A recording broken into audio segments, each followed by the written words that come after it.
The Conservative Party conference ended this afternoon with a closing speech from David Cameron. When the Conservatives were last in government, there were so many ministers from this region they were referred to as the East Anglian Mafia. So which of our MPs would be in line for a job in a Conservative government? Our political correspondent Andrew Sinclair has been looking at the runners and riders.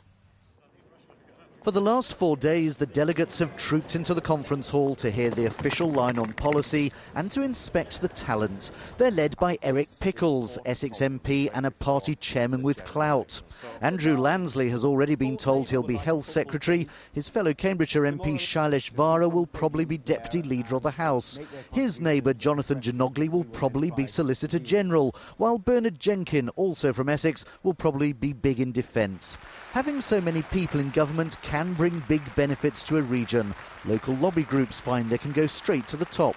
The example I would give from the last government was that when, to Charles Clarke's amazement, when he was in the cabinet, he found that the parts of the A11 which were supposed to be dual were going to be cancelled. Within 48 hours, there was a government U-turn. There's also a lot of interest in those who hope to become MPs next time round. Several candidates are already being tipped for big things. There's best-selling author Louise Bagshaw, who's standing in Corby. George Freeman, a former lobbyist for the National Farmers Union, will fight the new seat of Mid-Norfolk, while Priti Patel, who's contesting Witham in Essex, is former press officer to William Hague and has played a big role in shaping present party policy.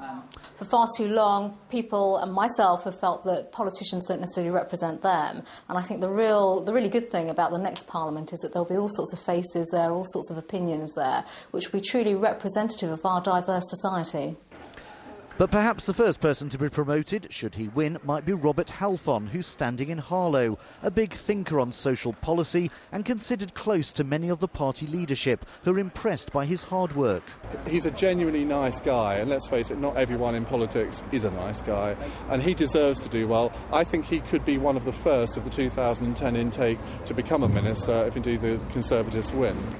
Candidates, MPs and supporters all left this evening in high spirits. The dream of being in power seems very close to being realised. They've just got to win an election first. Andrew Sinclair, BBC Look East, Manchester.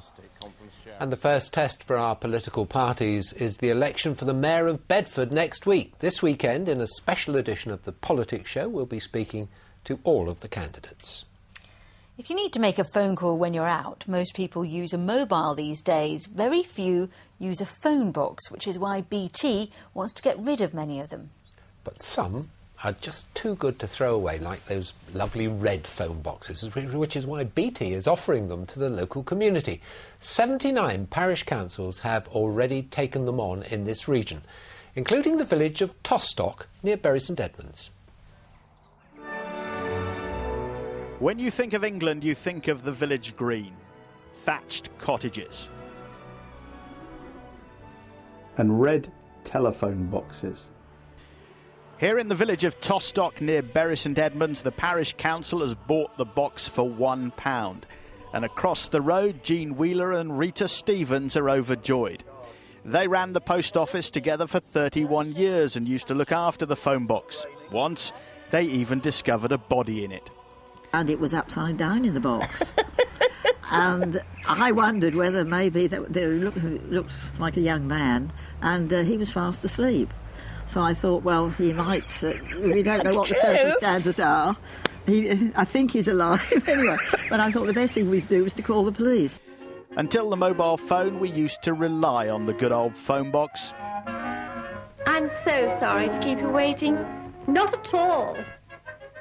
But not anymore. Now, BT is even running a competition to find the most innovative alternative use of a red phone box.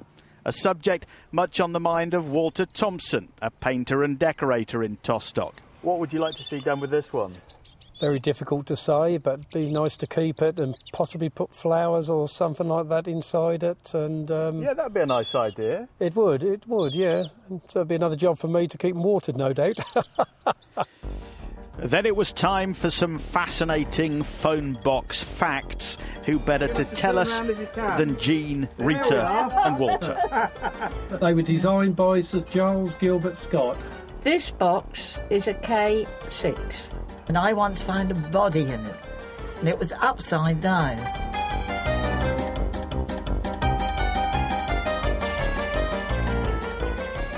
Now, we'd really like to hear from you about the red telephone box in your street. It would be great if you could take a photograph of it and email it to the usual address. Tell us all about it and why you love it so much.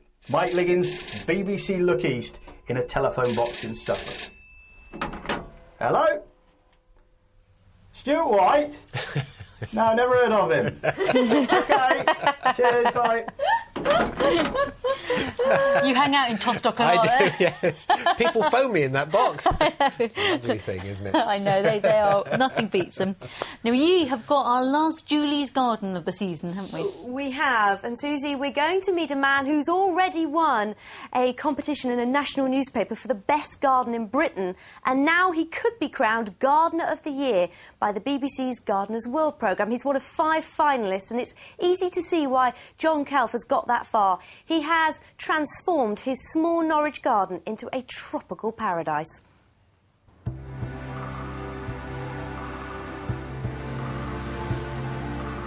This is Colocasia Black Magic, originates from the Far East. This is a lovely tree for a small garden. Robinia pseudoacacia lace lady.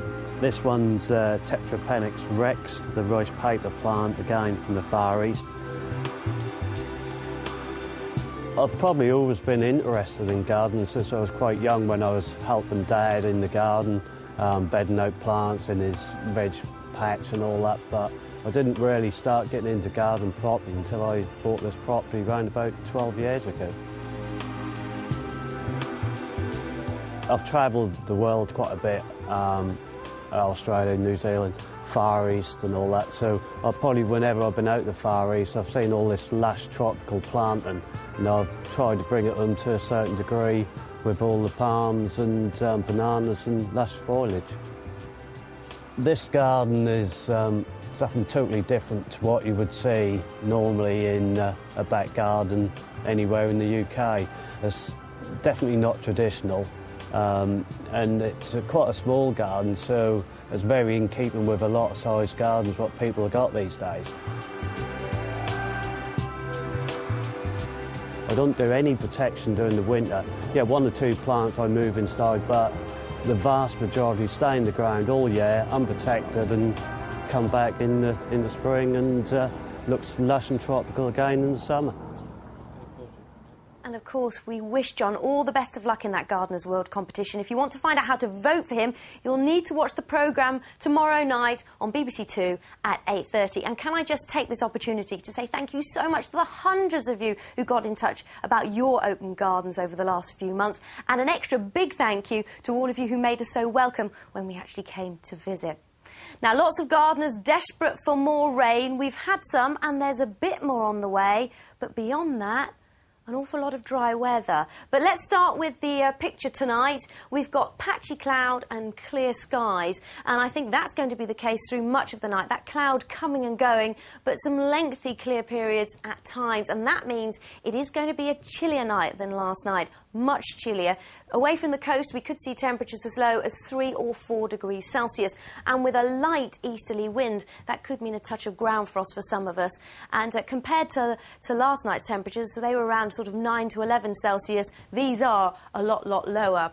Now, tomorrow, high pressure retreats away onto the continent, and this front pushes in from the west. So we start off fine and dry with some brightness but quite a lot of cloud, and then in the afternoon rain pushing in from the southwest, probably arriving in the southwest by around the middle of the day or shortly after, and then it'll steadily move eastwards.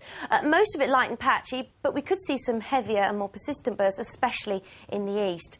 Now, temperatures around 16 degrees Celsius, which is a near normal 61 degrees Fahrenheit, and the winds, they'll be a moderate southeasterly for much of the day, so a bit breezier than today. So that's Friday. I think through Friday night we could see some further rain. Most of that should be gone by Saturday. In the extreme east we could still have some around by first light, but once that's cleared, Saturday is looking fine and dry with some spells of sunshine. The wind's round to the northwest, and we keep that moderate northwesterly wind, perhaps fresh at times on Sunday, and Sunday is looking largely dry, but more in the way of cloud and the thickest, perhaps producing an isolated shower. And then, as I said, not a lot of rain in sight. Monday and Tuesday Tuesday, high pressure builds in, so it's fine and dry with some lengthier spells of sunshine. And as for the kind of temperatures we're expecting overnight, well, of course, we have the chilly night tonight, then the temperatures actually come up a little bit above normal, and then they start to come down again, so back towards a sort of chillier 5 Celsius.